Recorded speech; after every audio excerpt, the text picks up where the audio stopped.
বিসমিল্লাহির রহমানির রহিম।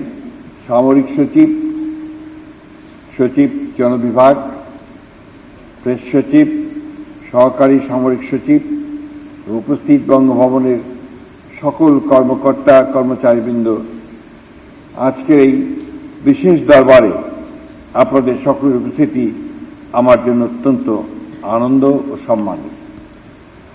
আপনারা সবাই জানেন যে আমি মাত্র কয়েকদিন আগে শপথ গ্রহণ করে রাষ্ট্রপতির দায়িত্ব গ্রহণ করেছি এবং বঙ্গভবনে এসেছি। যেদিন আমার নির্বাচন হয় সেই নির্বাচনের দিনই আমি কিন্তু 3টে পদত্যাগপত্র পেশ করে এসেছি আমাদের প্রধানমন্ত্রী ও স্পিকারের কাছে। একটি হচ্ছে যে আমি যে মন্ত্রী ছিলাম সেই মন্ত্রিত্ব থেকে আমি পদত্যাগ করেছি, আমি যে সংসদ সদস্য ছিলাম সেখান থেকে পদত্যাগ করেছি, স্পিকারের কাছে পদত্যাগপত্র দিয়েছি। আর আমি যে মহাসচিব ছিলাম বাংলাদেশ জাতীয়তাবাদী দলের এবং তার সদস্য পদ থেকে আমার পদত্যাগপত্র দিয়েছি আমি চেয়ারম্যান জনাব তারেক রহমানের কাছে। অর্থাৎ আমি এখন সম্পূর্ণভাবে একজন দল নিরপেক্ষ মানুষ এবং আমার রাষ্ট্রপতি হিসেবে দায়িত্ব গ্রহণ করার পরে আমি সব কিছুর রাজনীতির ঊর্ধ্বে আমি থাকবো বলেই আমি শপথ নিয়েছি এবং আমার জন্য কোনো রাগ বিরাগ অনুরাগ কোনো কিছুর জন্য থাকবে না। আমার সামনে একটাই মূল উদ্দেশ্য, লক্ষ্য, সেটা হচ্ছে আমার দেশ, আমার রাষ্ট্র, আমার জনগণ। আপনারা জানেন যে আমি দীর্ঘ রাজনৈতিক একটা সময় পার করেছি, দীর্ঘ। সেই সময়গুলোতে আমি একদম মাটির মানুষের সঙ্গে থেকে আমি কাজ করেছি। আপনারা এই জানেন যে আমরা দীর্ঘ সংগ্রামের মধ্যে দিয়ে আমরা এক গণতান্ত্রিক পরিবেশে এসে উপস্থিত হয়েছি। এই গণতান্ত্রিক পরিবেশে আমরা প্রথমে আমাদের যে বিষয়গুলো ছিল, আমরা কিন্তু রাষ্ট্রপতির শাসন থেকে পার্লামেন্টারি ফর্ম অফ গভর্নমেন্টে আমরা এসেছি। তো এখানে আমাদের দেশে এখন পার্লামেন্ট হচ্ছে আমাদের প্রধান, আমাদের মূল লক্ষ্য, যে মূল কেন্দ্র, যেটাকে কেন্দ্র করে আমাদের দেশের সকল কর্মকাণ্ড পরিচালিত হয়। আমরা আজকে এই বঙ্গভবন, আমার চেয়ে আপনারা অনেক বেশি হয়তো জানেন, কারণ আমি একেবারেই নতুন এই বঙ্গভবনে। এই বঙ্গভবন হচ্ছে একটা রাষ্ট্রের প্রতীক, সার্বভৌমত্বের প্রতীক।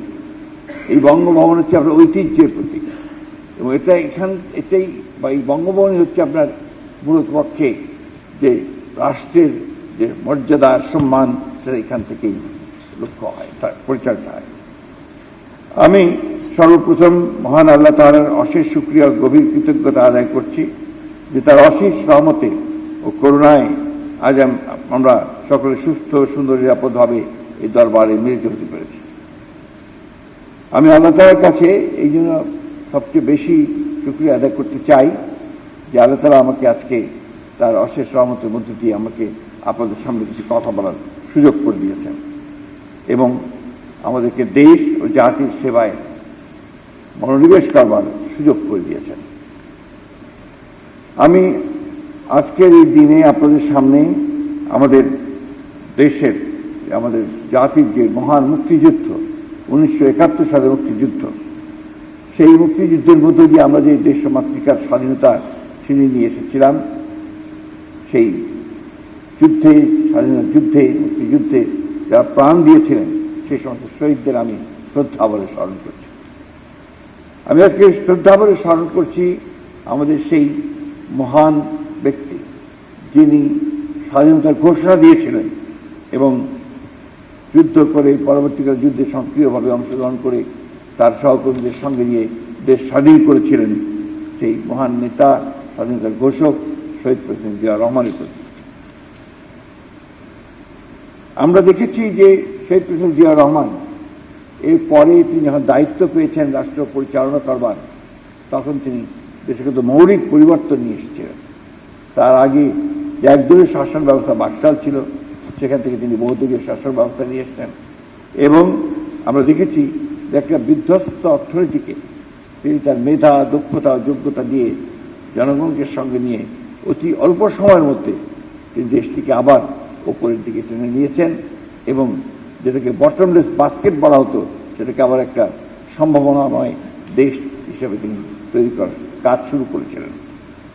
পাঞ্জাবের জগতে একটি বিশ্বস্ত নাম শাবাব এথনিক ওয়্যার। আমরা দেখেছি যে আমরা আমাদের গণতন্ত্রের পুনরুদ্ধারের আন্দোলনে আমাদের সাবেক প্রধানমন্ত্রী দেশনেত্রী বেগম খালেদা জিয়া তার মৃত্যুর আগ পর্যন্ত তিনি কীভাবে সাহসের সঙ্গে নেতৃত্ব, দীর্ঘ ত্যাগ ও সংগ্রামের একটা রাজনৈতিক জীবনের মধ্য দিয়ে তিনি জাতির প্রতি তার যে অবদান সেটা তিনি রেখেছেন। আমরা আজকে গভীর শ্রদ্ধার সঙ্গে আমি তাকে স্মরণ করছি।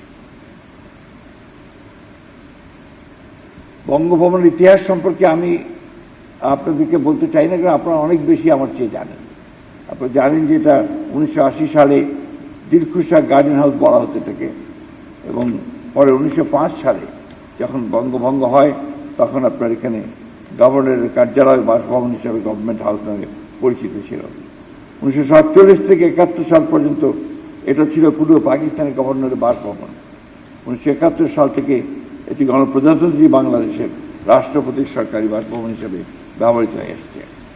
এখানে অতীতে যারা এসেছেন এই বঙ্গভবনের রাষ্ট্রপতির দায়িত্ব পালন করেছেন তারা আমার চাইতেই অনেক অভিজ্ঞ মানুষ ছিলেন। আমি তাদেরকেও শ্রদ্ধার সঙ্গে আজকে মনে করছি এবং তাদের অবদানের কথা আমি সেইভাবে স্বীকার করছি। আমরা জানি যে আমরা এই বঙ্গভবন হচ্ছে বাংলাদেশের সবচেয়ে কেন্দ্রবিন্দু একটা জায়গা, যে জায়গা থেকে দেশের সার্বভৌমত্ব রক্ষা করার একটা প্রতীক এবং একই সঙ্গে দেশের যে স্বাধীনতা তারও একটা প্রতীক এই বঙ্গভবন। সেজন্য আমরা যারা এখানে কাজ করছি আমাদের দায়িত্ব হবে সকলের সঙ্গে একসাথে থেকে আমরা যেন দেশের স্বাধীনতা সার্বভৌমত্ব এই ব্যাপারে সবচেয়ে বেশি মূল্য দিতে পারি এবং দেশের প্রতি মানুষের প্রতি যেন আমরা গভীর ভালোবাসা, সম্মান ও রাষ্ট্রের প্রতি সবচেয়ে আনুগত্য রাখতে পারি, সেই বিষয়টা আমাদেরকে অগ্রাধিকার দিতে হবে। সকল কাজে নিষ্ঠা, আন্তরিকতা, পেশাদারিত্বের সাথে নিজ নিজ দায়িত্ব পালন করতে হবে এবং যে কোনো পরিস্থিতিতে সততার সর্বোচ্চ মান বজায় রেখে জন আস্থা অর্জন করতে হবে। আরেকটি জিনিস আমাদের অত্যন্ত সততার সঙ্গে পালন করতে হবে, তা হচ্ছে বঙ্গভবনের আভ্যন্তরীণ তথ্য, দৈনন্দিন কার্যক্রম এবং গুরুত্বপূর্ণ রাষ্ট্রীয় সিদ্ধান্ত সংক্রান্ত সকল বিষয় অত্যন্ত কঠোরভাবে গোপনীয়তা বজায় রাখতে হবে, যাতে রাষ্ট্রীয় নিরাপত্তা কোনোভাবেই বিঘ্নিত না হয়। সকল রাষ্ট্রীয় ব্যয়ের ক্ষেত্রে আমাদেরকে সাশ্রয়ী হতে হবে, দায়িত্বশীল মনোভাব অবলম্বন করতে হবে এবং জনগণের অর্থ যেন অপচয় না হয় সেদিকে আমাদেরকে সব সময় সতর্ক দৃষ্টি রাখতে হবে। দেশের সাধারণ জনগণের করের অর্থ দিয়েই আমাদের এই সরকারি সম্পদ, যানবাহন, অন্যান্য সুযোগ সুবিধার সঠিক, দায়িত্বশীল, স্বচ্ছ ও জবাবদিহিমূলক ব্যবহার আমাদেরকে নিশ্চিত করতে হবে। আমরা আমাদের নিজ নিজ জীবনের ধর্মীয় বিধান যথাযথভাবে পালন করব এবং নিয়মিত নৈতিক মূল্যবোধ চর্চার মাধ্যমে সুন্দর চরিত্র গঠনে সচেষ্ট থাকব, যা একজন রাষ্ট্রীয় কর্মকর্তার জন্য অত্যন্ত গুরুত্বপূর্ণ। রাষ্ট্রীয় দায়িত্ব পালনের ব্যস্ততার পাশাপাশি নিজ নিজ পরিবার, সন্তান সন্ততি ও প্রিয়জনদের জন্য পর্যাপ্ত সময় বরাদ্দ আমরা রাখব, যাতে কর্মজীবন ও পারিবারিক জীবনের মধ্যে একটি সুষ্ঠু, স্বাস্থ্যকর ভারসাম্য বজায় থাকে। শপথ গ্রহণ অনুষ্ঠানটা আপনারা খুব সুন্দরভাবে, সুশৃঙ্খলভাবে, মর্যাদাপূর্ণ ও সুন্দরভাবে সম্পন্ন করেছেন। এই জন্য আমি আপনাদেরকে, যারা জড়িত ছিলেন তাদের সকলকে আন্তরিক ধন্যবাদ এবং অভিনন্দন জানাচ্ছি। আপনাদের নিরলস পরিশ্রম ও পেশাদারিত্ব এই অনুষ্ঠানকে সফল করে তুলেছে। এই দরবার সুষ্ঠু, সুন্দর, সুশৃঙ্খলভাবে আয়োজনের পেছনে যারা নিরলস পরিশ্রম করেছেন সেই সংশ্লিষ্ট সকলকে আমি আন্তরিক ধন্যবাদ, গভীর কৃতজ্ঞতার জ্ঞাপন করছি। আমি আশা করি ভবিষ্যতে আমরা একই সঙ্গে একই নিষ্ঠা নিয়ে কাজ করতে সক্ষম হব। আমি আজকে বেশি আলোচনা করতে চাই না, শুধু এটুকু আপনাদের বলতে চাই যে আমরা এখানে একটা ফ্যামিলির মতো কাজ করব, সবাই একসাথে একযোগে। আমাদের লক্ষ্য একটাই, সেটা হচ্ছে আমাদের রাষ্ট্রকে মর্যাদার সঙ্গে উপরে তুলে ধরা এবং সেটাই হবে আমাদের প্রধান লক্ষ্য। আমরা সুযোগ আরও পাবো, আমরা সেই সময় পারস্পরিক মত বিনিময় করব, কথা বলবো, এবং সেটা আমরা অবশ্যই ঘন ঘন করার চেষ্টা করব, যাতে করে আমরা আমাদের সমস্যাগুলো যেটুকু থাকে সেটা আমরা সমাধান করতে পারি। আপনাদের সকলকে আবার আন্তরিক ধন্যবাদ ও আবারও অভিনন্দন জানাচ্ছি যে আপনারা অত্যন্ত সফলতার সঙ্গে শপথ অনুষ্ঠান করেছেন এবং আজকের এই অনুষ্ঠানটাও করছেন। ধন্যবাদ আপনাদের। আসসালামু আলাইকুম।